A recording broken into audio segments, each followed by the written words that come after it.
Hello, and welcome to the Data Engineering Podcast, the show about modern data management. When you're ready to build your next pipeline and want to test out the projects you hear about on the show, you'll need somewhere to deploy it, so check out our friends over at Linode. With their managed Kubernetes platform, it's now even easier to deploy and scale your workflows, or try out the latest Helm charts from tools like Pulsar, Pachyderm, and Dagster. With simple pricing, fast networking, object storage, and worldwide data centers, you've got everything you need to run a bulletproof data platform. Go to dataengineeringpodcast.com/Linode today, that's Linode, and get a $100 credit to try out a Kubernetes cluster of your own.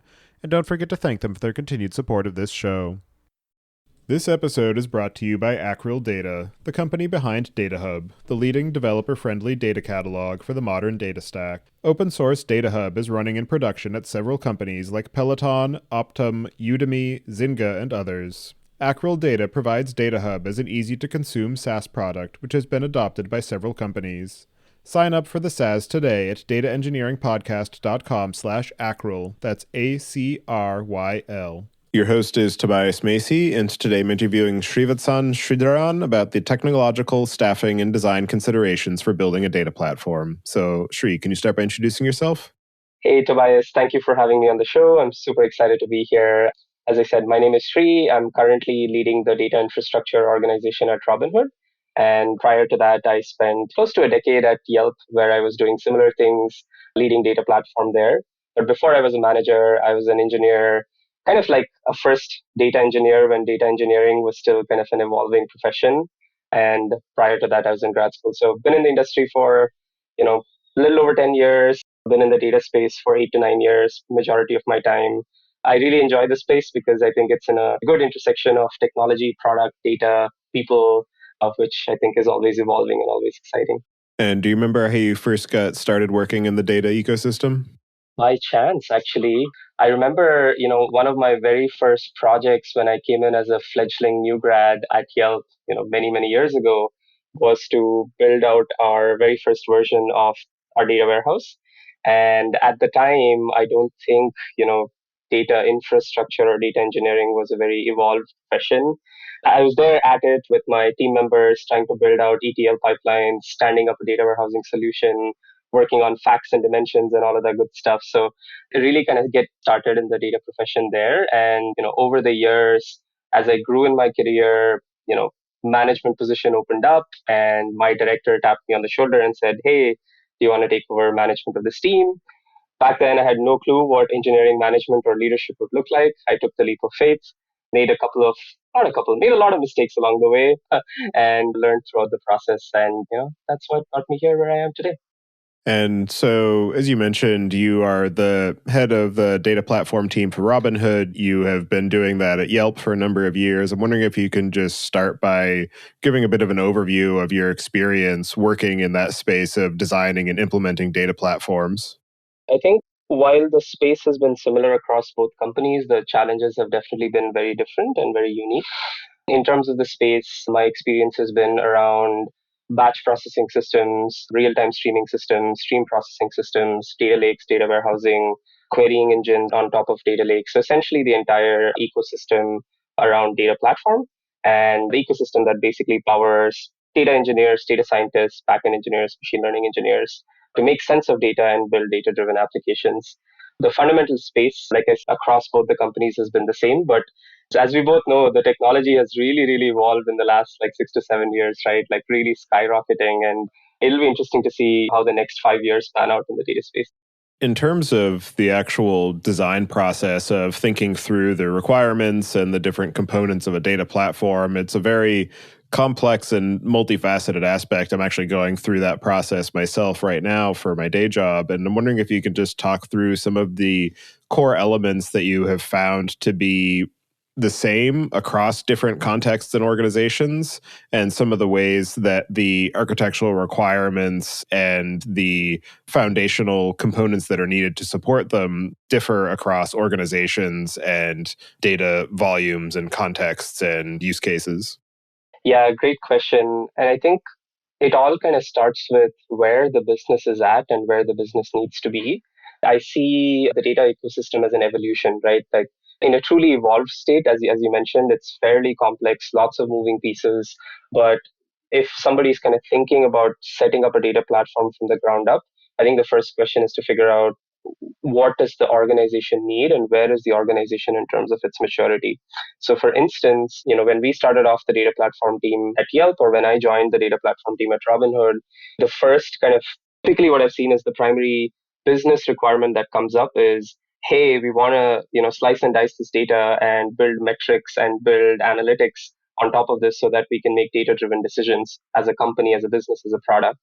And so, with that kind of business use case in mind, the very first primitive or pattern that comes up, in my opinion, is the concept of data warehouse or a data lake, where instead of querying against OLTP production databases, which is obviously a bad pattern and can bring down your production data store or cause performance regressions, the idea is to take all of the data and put it in an offline store so that people can make sense of that data for metrics and decision making. I've seen that to be the very first primitive or need that comes up from a business standpoint. And to build that primitive, further sub primitives around, okay, if we want to get this data into an offline store, we need a way to transport this data, and we need a storage mechanism, and then we need a way to access that storage mechanism. So the storage mechanism can be a vendor solution. Think of your Snowflakes of the world or Redshifts of the world. It could be S3 as a blob storage, whatever it is. The offline storage becomes a sub primitive, and then moving data across becomes kind of the next challenge. And depending on the scale of the data, there can be different techniques to be used there. And then once the data lands in your offline data store, some kind of a querying capability to access that data. So I think that's the fundamental, in a very simplistic term, it is quintessentially ETL pipeline, right? Taking data from a production database, putting that in an offline store, and giving people access to that offline data. I think that's a pretty common pattern. And I think as organizations evolve and mature, both from a scale and complexity standpoint, like new things emerge. So for example, as the scale increases, your primitive ETL pipeline may not work, and you might have to consider distributed systems like Kafka, some stream processing engines to get real-time data. Your data warehouse might not scale, so you need to think of a more scalable storage solution. So scaling introduces a lot of complexities. The other domain that can introduce a lot of complexities is product. So if your business starts evolving and you have multiple product lines and you want to do experimentation, you want to do machine learning, then more capabilities are needed and they kind of emerge. So the platform evolves over a period of time. There are a couple of different kind of fundamental paradigms and approaches to data platforms that don't necessarily relate to each other specifically, but one is the difference of data warehouse versus data lake, and the newfound marketing term of data lake house that's trying to create a hybrid of them.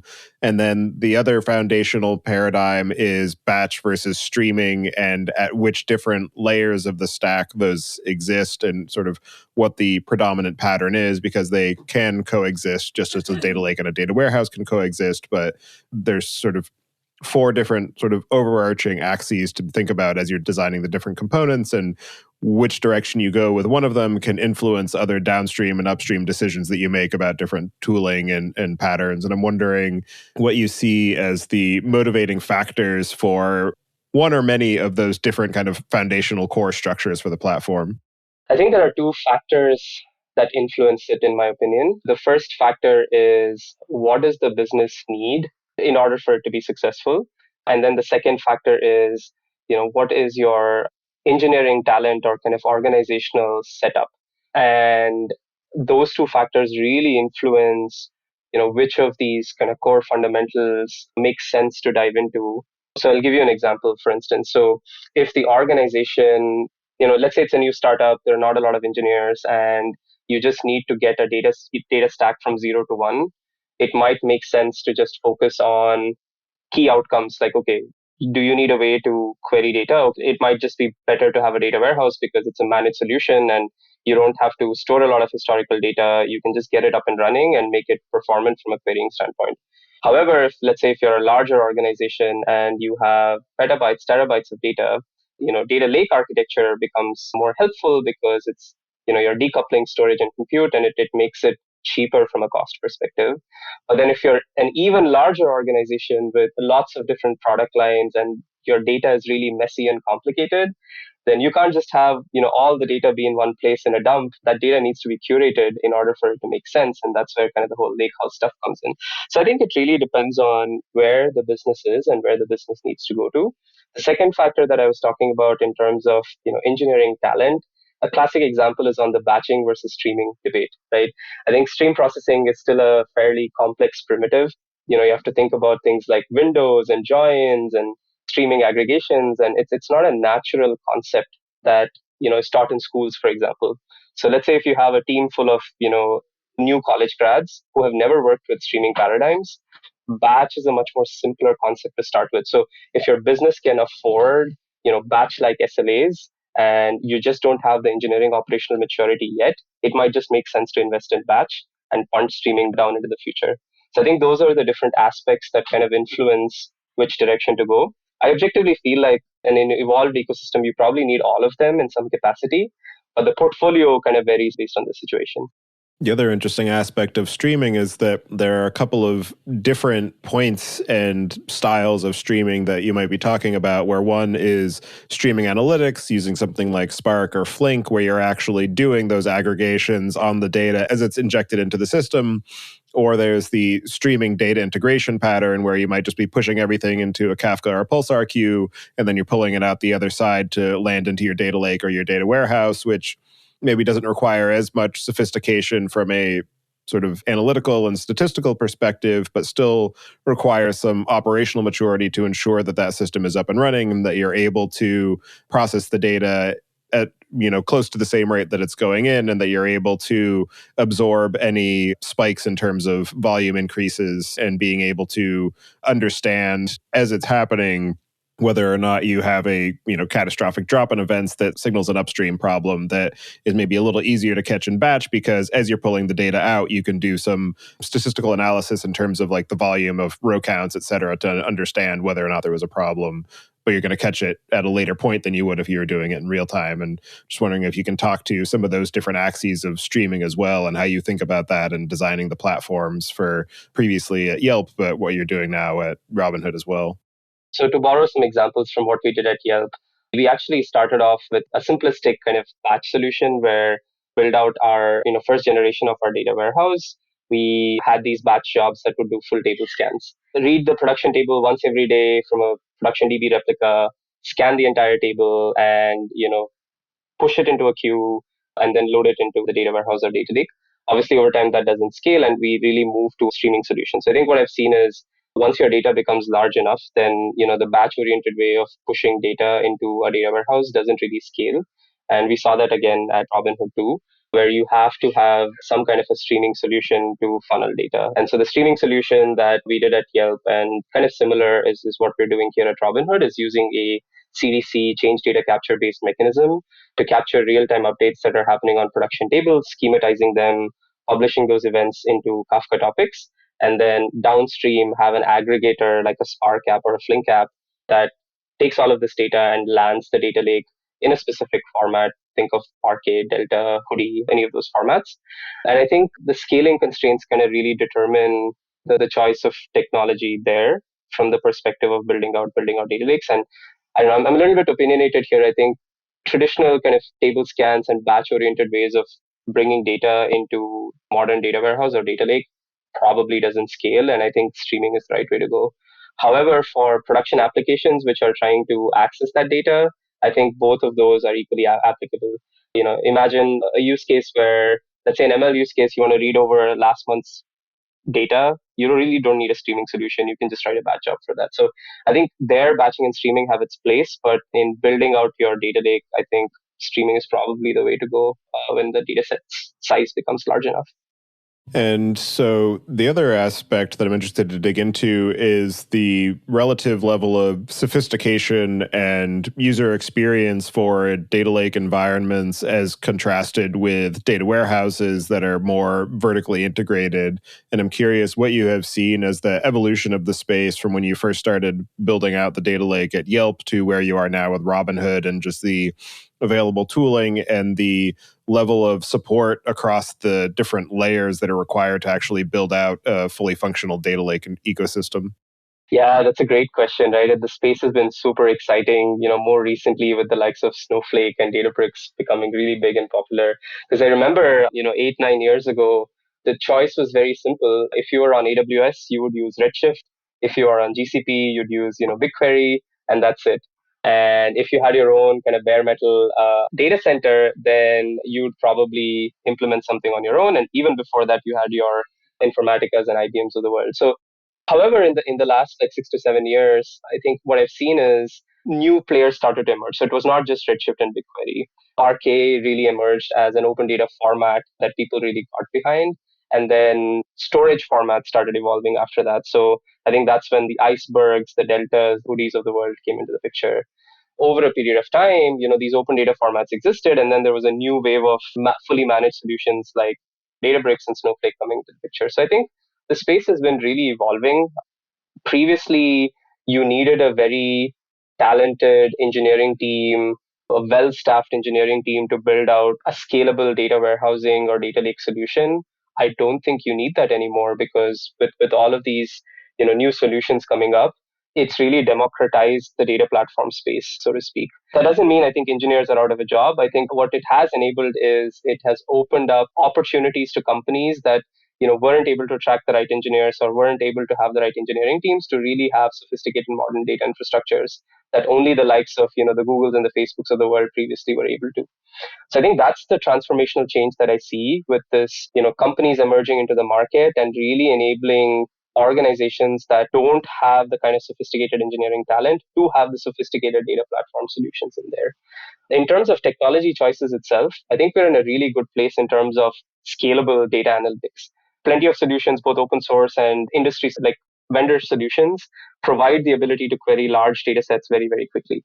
I think the next set of challenges that we're seeing is more on the data governance and quality side, which is, I think, still a somewhat unsolved problem, in my opinion.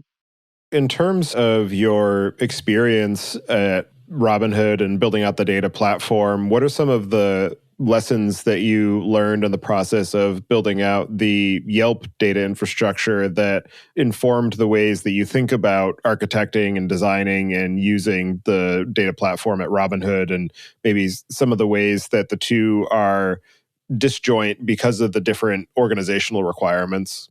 I think I'll talk about some of the mistakes we made, kind of learnings from there, which I'm trying to bring into my new role here. They kind of sound obvious in retrospect, but interesting challenges nonetheless. I think the first one is data is, when you look at it from a different lens, data is essentially a product. It's a product that we're shipping to our customers, where our customers here are, data scientists or data engineers or backend engineers, right?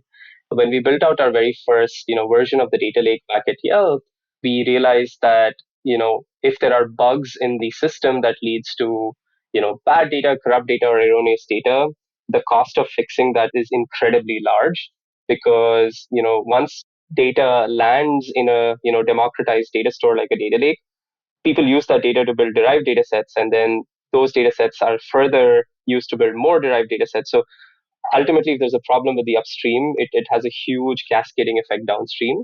So one of the things, I personally learned out of the process is, when it comes to building data systems, it's definitely better to, measure twice, cut once, rather than the other way around, because the cost of getting data wrong is incredibly high because of the downstream cascading effects. And an example of that was from a data quality perspective. I know you were talking about things like row counts and things like that, right, as a way to measure that. I think baking data quality as a primitive into your data lake ecosystem is super duper important. Otherwise, you run the risk of a big, big fallout later.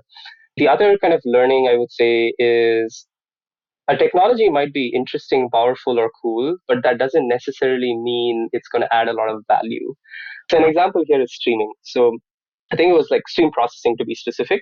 So I think it was 5 or 6 years ago where at Yelp we started to introduce Flink. We really saw the power of Flink to do large scale stream processing. Really powerful engine, solved a lot of critical use cases. We brought that infrastructure, got it up and running in our ecosystem. But then we realized that people didn't want to use it, and people didn't want to use it because at the time the only way to write Flink jobs was with Scala, and there was a really high barrier of entry for engineers to adopt that.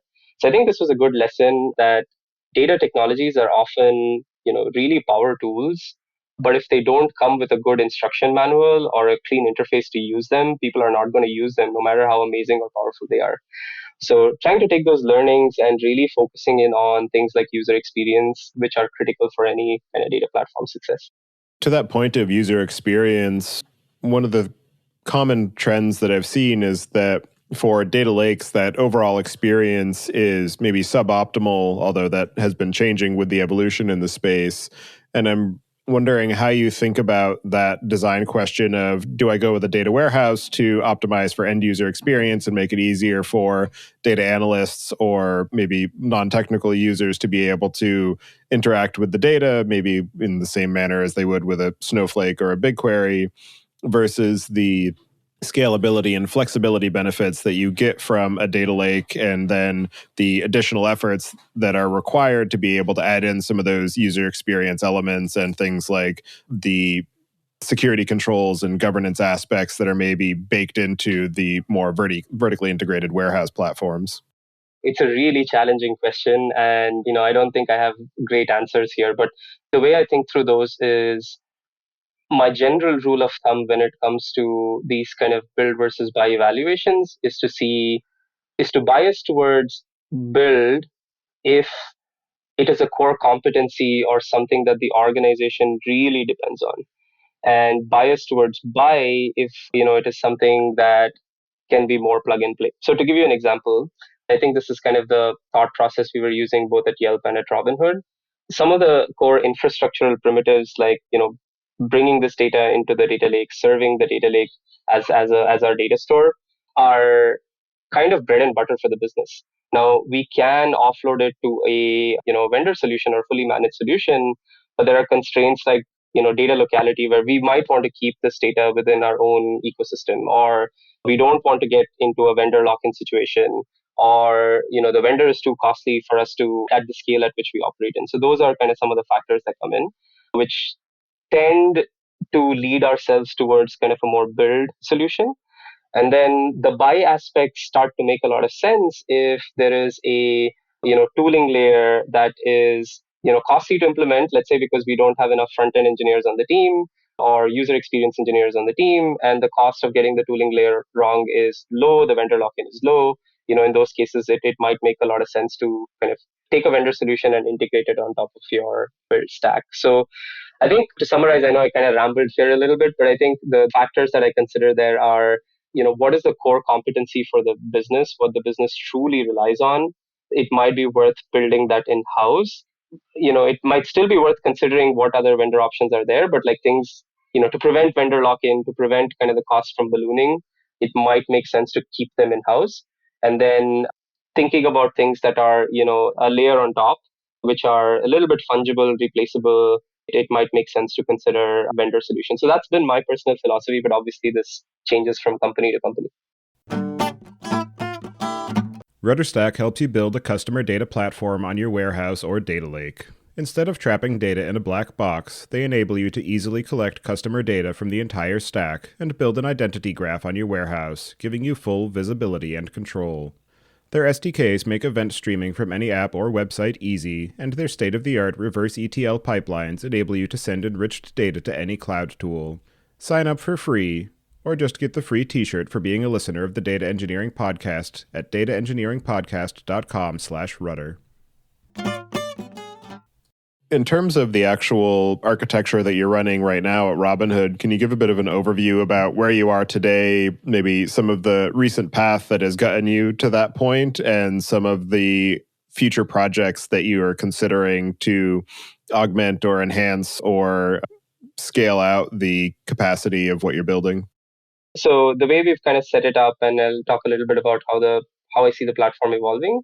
The way we've set it up is, we decided to go with our own custom data lake solution built on top of the open source stack. So most of Robinhood's infra is built on top of the open source stack. We moved from a batch-based solution to a CDC-based solution to populate our data lake. And we also decided to go with Hoodie as our storage format and ingestion layer to build out the data lake. And in terms of the ecosystem of data processing, we offer both Spark for batch processing and Flink for stream processing. and Presto is the query engine, or Trino, that's the query engine that sits on top of our data lake. So pretty heavily invested in the open source stack, and it has served us really well over the last, couple of years when this team has matured and evolved over time. So now looking ahead, there are more challenges obviously on our path, and that's going to influence how we design things. So one of the biggest challenges right now is around data governance and data quality, like making sure that data in the data lake is organized and structured and can be guaranteed from a security, compliance, and quality standpoint. And there's a bunch of projects that are kind of underway there, which might really influence, the direction that we pick. Another big area is, can we take these data platforms that are fundamentally being used today for, your classic analytics stack, experimentation, machine learning, and so on, but can we take the same primitives and apply them to the core product? I'm of the belief that every company is a data company at the end of the day. Maybe not every company. Most companies are data companies. They're dealing with large amounts of data these days. And I don't think it makes sense to completely decouple your data platforms for analytics to data platforms for your product. Yes, you'd want to build isolation and your SLAs might vary, but you can certainly leverage your same batch processing and stream processing platforms for powering product use cases. So that's another direction we're heading into. And so that direction basically means that we have to up the game in terms of our SLAs and operational maturity. And that involves thinking through things like, does it make sense to run all of our platforms on top of Kubernetes? Does it make sense to have a portfolio of, build versus buy solutions? But at the end of the day, I think it's a game of like, how do we continue to support sustained increase in scale with tighter and tighter SLAs, more lines of availability with cheaper costs. So it's kind of a multi-pronged, multivariate optimization problem. The machine learning question is another thing that always adds complexity to the data platform requirements because of the unpredictability about what data assets you're actually going to need to be able to incorporate into the models and the rate of evolution of that depending on, whether you start experiencing schema drift or if you want to start expanding the use cases for a single machine learning model or multiple machine learning models. And I'm curious what you see as the trade-offs of data lakes versus data warehouse as the core element of the data platform when machine learning models are one of your ultimate consumers of all of that information. I've seen this happen twice now, and I've seen this happen in a lot of other companies too, where you solve the data availability problem, but then you introduce other problems. You make the data available and, things like schema drift happens or ownership changes or meaning of the data changes, and that leads to a lot of negative consequences down the road. So very real problem, right? I think the way we're thinking about it, which is I think where the industry is headed to, is thinking through, concepts of the data mesh, like which is essentially getting data to be owned by domain owners and make sure that there is a strong ownership model established for data sets. And so there are different ways to do it. Like one way is, of course, taking the raw data and then cleaning up the raw data downstream, kind of doing an ELT, so to speak, which is get all the raw data and then build gold data sets which have a very strong ownership model with the underlying product teams that actually understand the data better. The other way to do this is actually create curated data sets at the source and then push them into our data lake. So that way the data lake has kind of this two-pronged strategy where one side of it is just raw data that exists for anybody to explore and visualize. And then there's this other aspect where, let's say, product teams or business teams curate specific data sets and essentially use the same stack. So think of this as, creating a data set with a schema definition using, let's say, schema registry, encoding the data in, let's say, protobuf, pushing that data into Kafka, and then that entire kind of quote unquote data frame gets into the data lake as a single iceberg table or a hoodie table or a delta table. So we're still trying to think about how do we want to implement this domain ownership or data ownership concept? Do we want to do it, post raw data landing in the data lake, or do we want to do it at the source? I think there are both pros and cons there, and that's something that we're evaluating. In terms of the platform that you're running at Robinhood, what are the core capabilities that you're optimizing for and the primary metrics that you're tracking to determine whether or not you're successful in your overarching objectives of being able to provide useful and meaningful data to the organization to be able to further the organizational goals and the analytical capabilities that people are looking for? The way I think about this is four key pillars. The first pillar is reliability. our data capabilities are as good as us being reliable.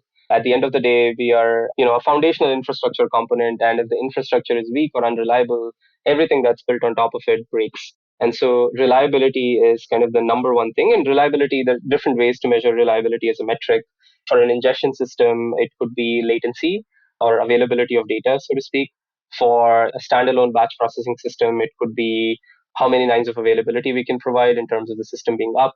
So there are many different metrics of reliability. So we have different ways to calculate that for different platforms, but essentially keeping reliability as a primary metric. I think the second kind of really important metric, by the way, these are not in order, I'm just kind of calling them out. I think the second metric there is security. And I think security and safety matters a lot more in a financial institution.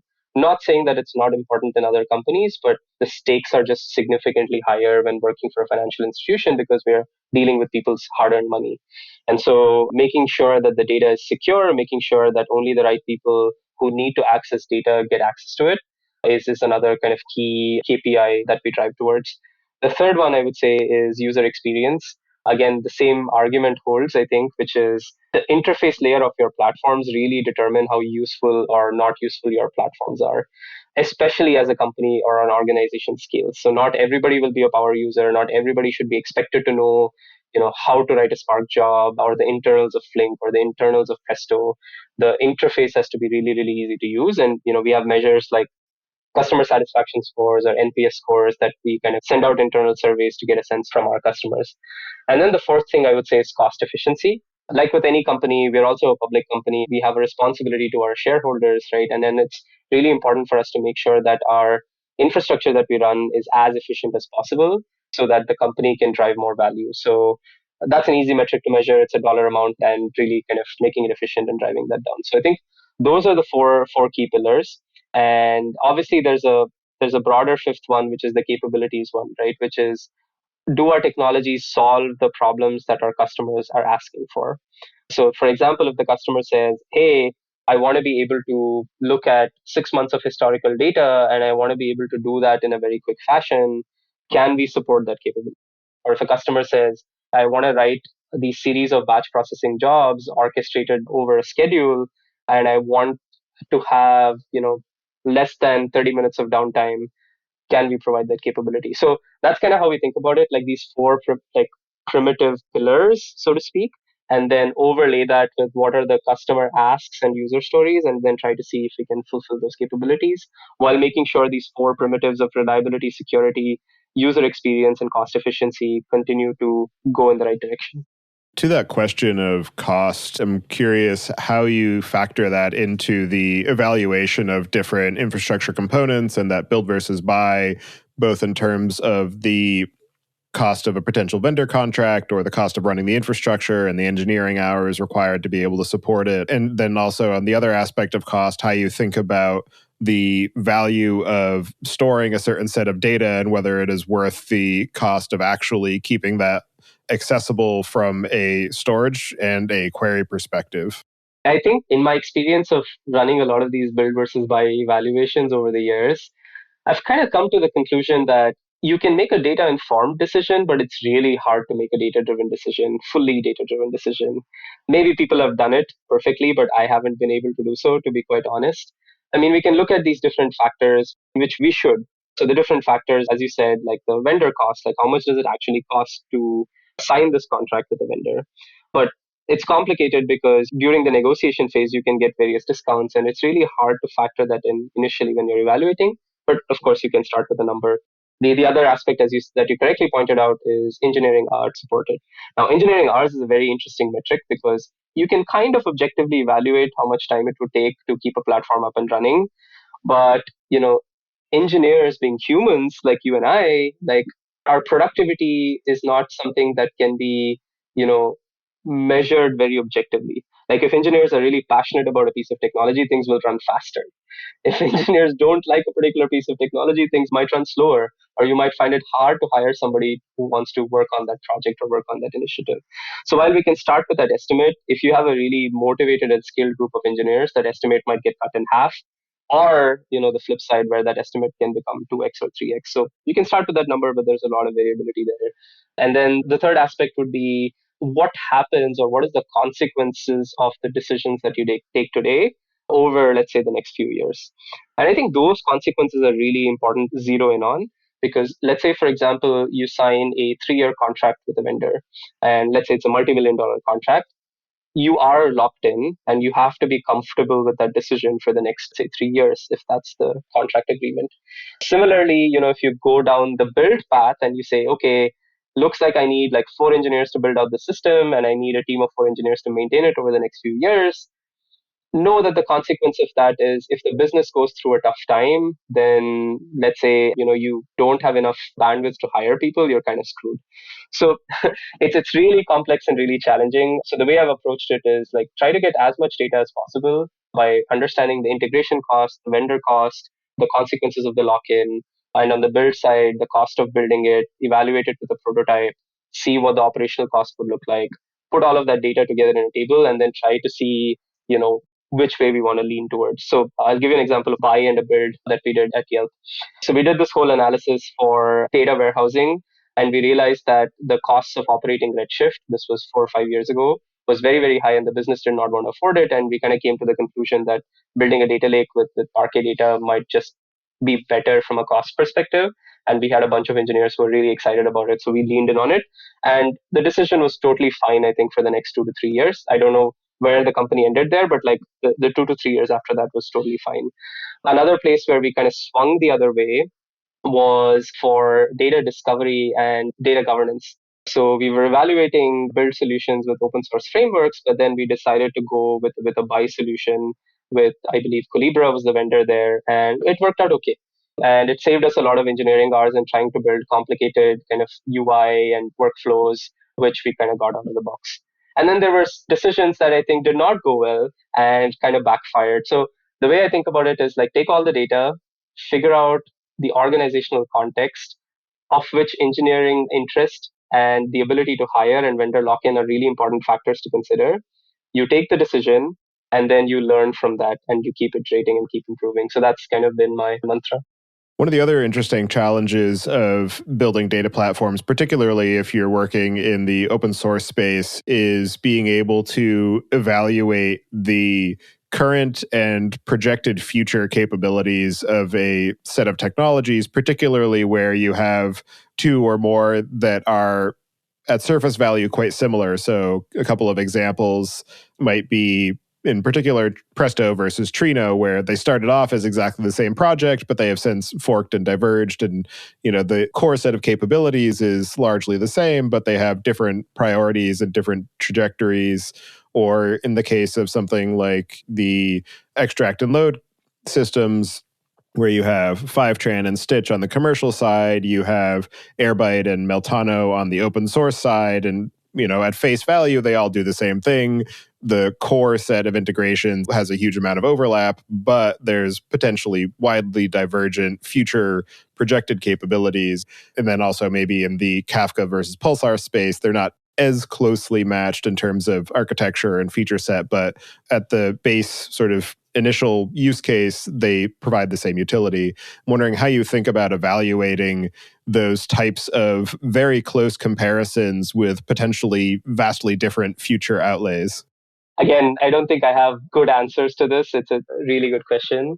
I think that the way I think about this is the goal is to try to predict where that platform will head to, which obviously, if people were able to predict everything, everybody would be a millionaire.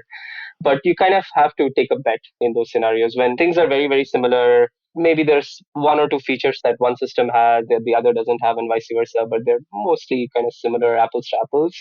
Then it really kind of boils down to trying to make an informed bet on where something would go. So, to give you an example, if we take Kafka, for instance, I feel reasonably confident that Kafka is going to stay for many, many, many years to come because it's become such a ingrained piece of technology. And Confluent, as its support company, is very large. But obviously, you could go with the open source Kafka or you could go with Confluent, and there are nuances there. But like Kafka as a technology, I think is here to stay for many, many years. Whereas if you look at something that's a little bit more recent, Pinot versus ClickHouse versus Druid or any of those solutions, to be quite honest, I don't know. I don't know which one will emerge as a winner. Or even like, Databricks and Snowflake and open data formats.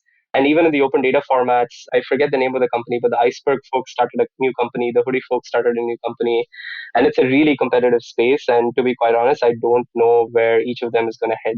So I think in those situations where it's not clear where the technology is going to go, where either of those solutions might work out, I think really leaning in on your current experience that you have on the table is probably the best way to go, because at the end of the day, you know, it's the engineers who are building these systems.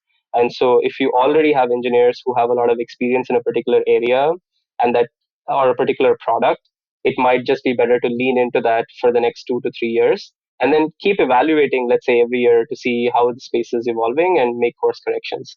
Because you can't really make a data driven decision at that point. And even if you were to take a decision that was slightly better, let's say from a technology standpoint, if you don't have the people to implement that, or if you have to go hire for people to implement that, it's going to take you 3 to 6 months to hire people and onboard those people, and you've already lost, half the year. It might just be better to lean in on your existing team and the expertise of your existing team. The other aspect of that question, which is actually regardless of some of those close comparisons, but also hedging against future evolution of the ecosystem, is being able to architect the platform to be able to have an option of backing out of a decision. So in the case of the query engine, for instance, as long as all of my data storage is in a format that is compatible vastly across the ecosystem. So if everything is in Parquet, then I can start with Trino today, I can replace it with Presto tomorrow, or I can just say, actually, I'm just going to ingest it all into Snowflake a year from now. And so I'm curious, what are some of the abstractions or interfaces that you hinge on in some of those architectural decisions to be able to say, okay, this is the right decision for today, but I'm not 100% convinced that it's going to stay that way in 2 to 3 years' time. So I'm going to hedge against that eventuality and implement the system so that I can swap out this component without having to re-engineer the entire stack. You hit the nail on the head right there, Tobias. I think that's really the way to go, in my opinion, too, which is like build out abstractions that hide away the underlying compute engines or processing engines so that you can swap them out later. So an example I can give is, let's say, with batch processing with Spark. Today, Spark works really well, but that's what, 6, 7 years ago, MapReduce was the thing that everybody was using. And now the distributed computing framework kind of moved to Spark, and maybe 4 or 5 years from now, it'll be a different thing, right? And so I think it's really important to build abstractions that stay constant so that you can swap out the engine underneath. And so an abstraction in this case would be, some kind of a job management service. So, provide an interface for customers to write their business logic and chuck their business logic, let's say, over the wall to this compute engine, right? So you can have an API layer with a service, and jobs are submitted to the service via the API layer. And let's say the simple CRUD microservice takes care of taking the job, dispatching it to the compute engine, taking logs back, funneling that back to the user, and essentially act as a simplistic control plane. So if we do something like that, and let's say tomorrow we have to swap out Spark with EMR, or with any other technology, Flink, anything that you have, at least the migration cost wouldn't be borne by the users, because the API or the interaction that they have with the system still remains the same. In theory, obviously, there'll be practical considerations there, but that's the idea. Same with like querying, right? If we can get the data, as you said, in the same format, then yes, Presto SQL might be slightly different, Arc SQL might be slightly different than any other SQL engine, but for the most part, it is still SQL. And so if there is an opportunity for people to work with the same data, even if the query engines get swapped, the cost of migration is going to be low. So I think identifying those invariants and making sure that we take the right decisions on the invariants and then invest a lot of time in building abstractions will help us hedge against changing technologies. Even with Kafka, right? I said Kafka is the way to go, but probably it is more prudent to build out a consumer abstraction, a producer abstraction, so that when users are interacting with Kafka, they don't know what a topic is, or they don't even need to care about what a topic is or what a partition is. But they take a schema ID with that payload, they chuck it to the system through an API, and under the hood, it goes through Kafka. It could be something else tomorrow. So absolutely true. I think focusing on abstractions is the way to go there. Are you struggling with broken pipelines, stale dashboards, missing data? If this resonates with you, you're not alone. Data engineers struggling with unreliable data need look no further than Monte Carlo, the leading end-to-end data observability platform. Trusted by the teams at Fox, JetBlue, and PagerDuty, Monte Carlo solves the costly problem of broken data pipelines. Monte Carlo monitors and alerts for data issues across your data warehouses, data lakes, DBT models, Airflow jobs, and business intelligence tools, reducing time to detection and resolution from weeks to just minutes. Monte Carlo also gives you a holistic picture of data health with automatic end-to-end lineage from ingestion to the BI layer directly out of the box. Start trusting your data with Monte Carlo today. Go to dataengineeringpodcast.com/Monte Carlo to learn more. In terms of your experience of building and managing these data systems, what are some of the most interesting or innovative or unexpected ways that you have seen them used and approaches that you have seen to actually implementing them? I think some of the times I've been surprised is when we've rolled out a platform thinking about a specific use case in mind and it getting used for an entirely different use case. An example is Looker, for instance. Looker is something that we use at Robin for dashboarding. It's a very common dashboarding and BI layer for data. We started seeing that people were actually using Looker to do a lot of intermediate analysis and running custom SQL. And then people really started using Looker as a notebook. And we didn't realize people would do that. And it really opened up this gap or this capability that we weren't aware of, that, hey, people want this. And they're trying to use whatever they have at their disposal to make it happen, even if they have to jump through hoops to make it happen. Another example is back at my previous company at Yelp, when we had initially rolled out Flink, the goal was to use Flink to build out this kind of comprehensive connector ecosystem, essentially take data in Kafka and write it to different data stores like Elasticsearch, back to MySQL, Cassandra, and we wanted to use Flink as the engine that persists this data into data stores. That was the primary use case that we were looking at. But we saw people were starting to write some heavy duty, stream processing jobs, either for ad hoc analysis or production applications. And we thought, oh, wait a second, it's not just for the connector ecosystem. People want to use it in different ways as well. So I think that's one of the exciting things about data platforms and data systems is that you have some use case in mind and you roll it out. And when you see people, shoehorning different use cases into it, that people want something else as well. And you kind of learn from that. And in your experience of building these platforms and working with the data producers and consumers and the engineering team that is supporting these platforms, what are some of the most interesting or unexpected or challenging lessons that you've learned in the process? Yeah, alignment is really hard. I think everybody's really opinionated about some aspects of the data platform. Data serialization formats is a big one. Some people are super opinionated about Avro, some people are super opinionated about Protobuf, and same with technology choices. I think the biggest challenge I have faced as a people leader or an organizational leader here is to get people to align and get strong voices and opinionated voices to get on the same page, especially with a system like kind of the data platform ecosystem. It's easy enough that any team could build their own data platform, but it's hard enough that it probably doesn't make sense for individual teams to build out their data platform and to have a common central platform to get economies of scale, because it's easy enough to write data processing jobs or to transform data or to ETL data. Oftentimes that I've seen that business engineering teams or product engineering teams, if they're not aligned, will go ahead and build their own duplicate versions of the same infrastructure. It's a very unique challenge, I think, to data platforms that doesn't exist in, let's say, a layer down the stack. Nobody's going to build out their own cloud infrastructure. If a company has a cloud infrastructure, everybody's just going to use that. Nobody's going to build out their microservice architecture. If the company has a microservice kind of services infrastructure, people are just going to use that. But if a company has a data platform, that doesn't mean that every team will start using that, because it's easy enough for people to stand up their own stacks. So I think the biggest challenges that I've faced is organizational alignment and getting people to buy in on using a common platform, especially when people are opinionated about formats and technology choices and so on. Definitely always interesting trying to find common ground among opinionated engineers. Yes, for sure. And so, given your experience of building and managing data lake architectures at Robinhood and at Yelp, what do you see as the cases where that paradigm is the wrong choice and you're better suited with a data warehouse, or maybe just some of the potential pitfalls that you would like to warn people against if they do decide to go down the data lake route? Not every time does it make sense to make all the data available to the people who need it. It sounds like a really noble goal. Like it sounds really amazing in theory to, get data in a format that's easy to query. It's lightning fast. It's easy to use. And the theory is that, it will really unlock a lot of business value and potential. However, the downside is if the data is not curated, if the semantics or the meaning of the data isn't well understood, then you can end up making really bad decisions with incorrect data.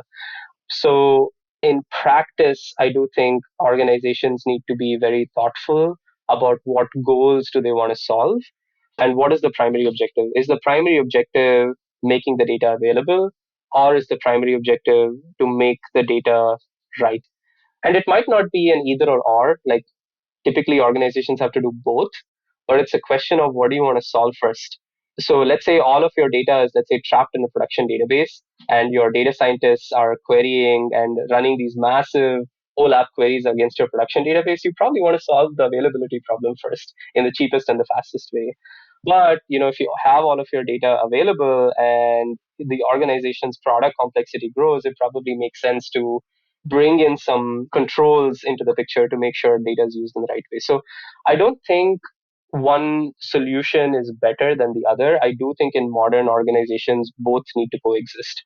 You need a way to get raw data into the hands of people so that they can use that to explore and play around with data. But at the same time, you also need to make sure that there is curated data available on top of which decisions are being taken for the business and for the company. So I think it needs to be a mix of both. The sequence of when and how you do it really depends on where your organization is, life cycle and maturity.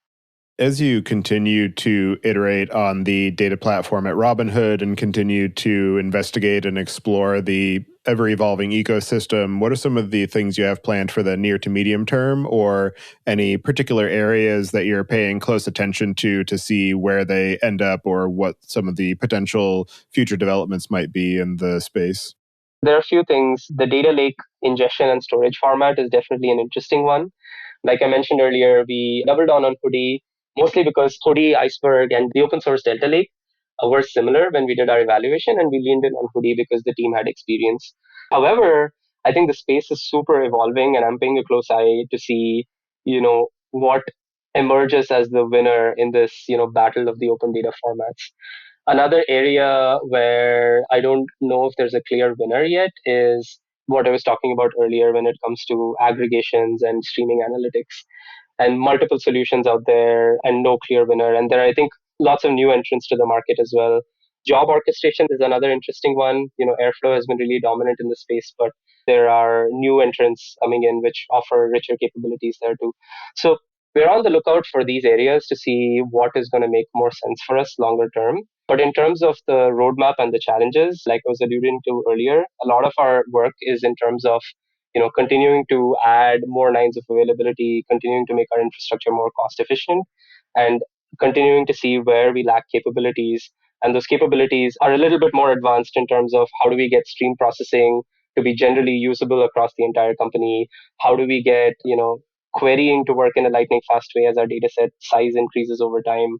How do we build in good governance and controls that are even more better and more solid than what we have today? So a lot of the story is on continuous improvement as we scale things out and making pragmatic choices in the lens of that continuous improvement based on what people need. I know I'm a little abstract, but I'm trying to kind of walk the tightrope on what I'm allowed to share. But I think at the end of the day, it kind of boils down into those four key pillars that I talked about earlier around reliability, security, user experience, and cost efficiency. Are there any other aspects of your experience of building and running data platforms, or the specific architectures implemented, or the surrounding space of building data lake architectures that we didn't discuss yet that you'd like to cover before we close out the show?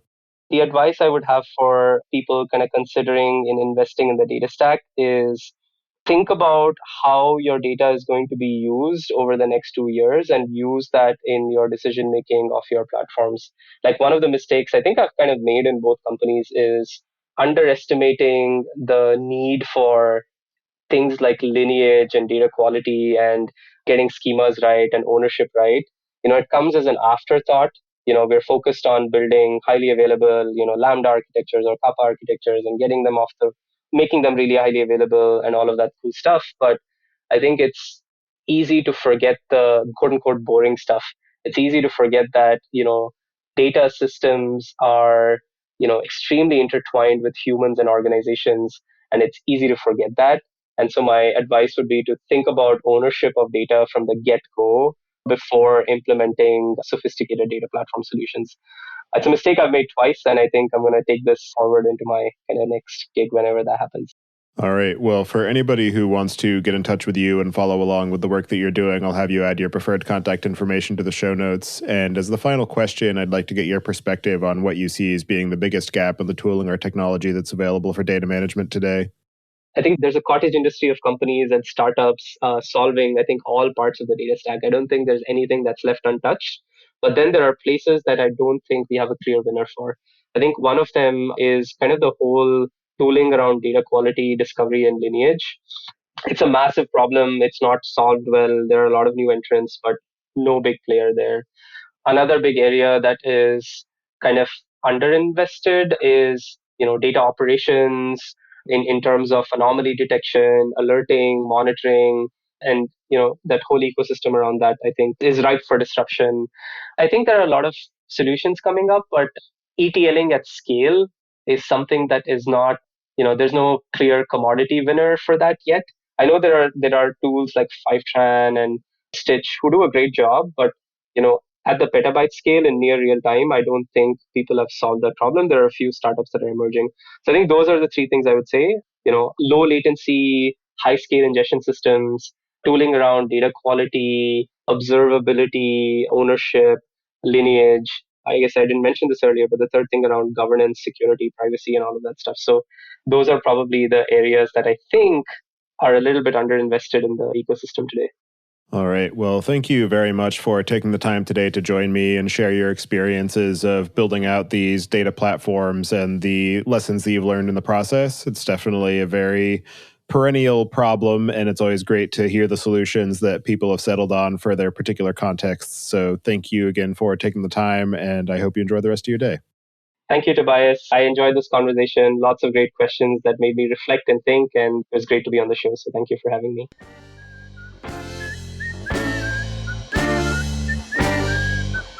Listening. Don't forget to check out our other show, podcast.init, at pythonpodcast.com to learn about the Python language, its community, and the innovative ways it is being used. And visit the site at dataengineeringpodcast.com to subscribe to the show, sign up for the mailing list, and read the show notes. If you've learned something or tried out a project from the show, then tell us about it. Email hosts at dataengineeringpodcast.com with your story. And to help other people find the show, please leave a review on iTunes and tell your friends and coworkers.